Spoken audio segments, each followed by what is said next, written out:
Hello and welcome to the Salvation Army family. We are very pleased that you are interested in giving your time and energy to our work, and we are grateful to have you on our team. This emphasis on the contribution of a collective is the idea of Army in the Salvation Army.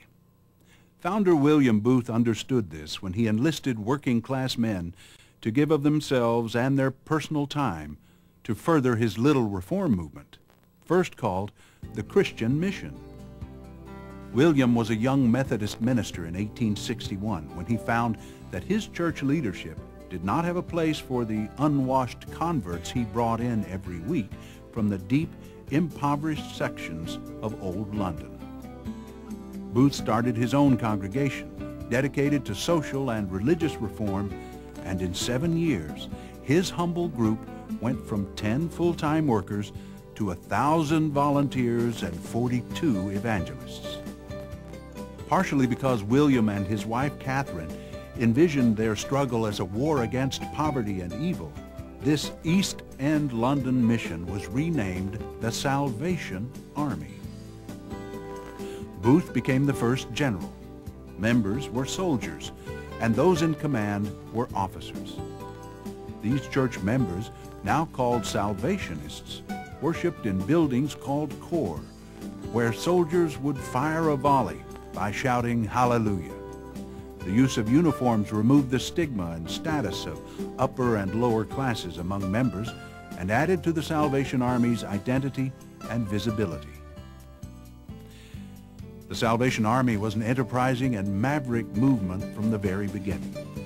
Never held back by the accepted way of doing something, Booth welcomed any idea that would further his heartfelt mission.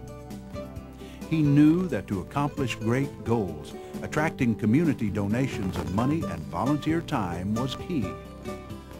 To the horror of the local church, barroom songs were given new lyrics and sung during worship services. Brass bands would play in the street and draw a crowd for a sermon, and women were given an important role in ministry and leadership in the church. The Army's eagerness to innovate and adapt allowed the movement to grow and prosper in countries all over the world.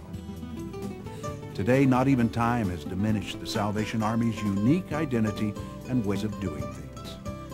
The Salvation Army is both a Christian denomination and a charitable social service organization. The denomination is represented by the Salvation Army crest, and the organization is recognized by the famous Salvation Army shield. Together, they serve under the Salvation Army flag. The Salvation Army is a Protestant evangelical church body that eschews the sacramental rituals that distinguish most other denominations. Membership is open to all, and the emphasis is on the social and spiritual needs of the community.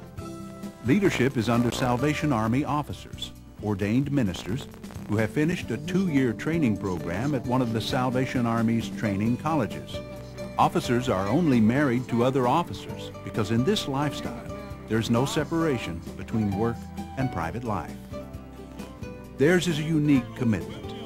Drawing a minimal financial allowance, officers are periodically assigned to new appointments in unfamiliar places, taking roles and responsibilities they may never have had before, depending on local advisory expertise to ensure success. Soldiers who also wear uniforms are the committed members of the church and have signed a declaration of faith called the Articles of War, promising to abide by the documents, doctrines, and disciplines. Other members of the congregation are called adherents and hold a different role in service and leadership. Employees provide support to the officers' leadership within the organization of the Salvation Army. They come from a variety of cultural and religious backgrounds, providing clerical to professional expertise. While Salvation Army officers in the U.S. number 4,000, employees rank up to 40,000. Salvation Army Advisory Organization numbers 87,000, and Army volunteers exceed the 3 million mark. This host of volunteers ensures programs are locally responsive to local needs.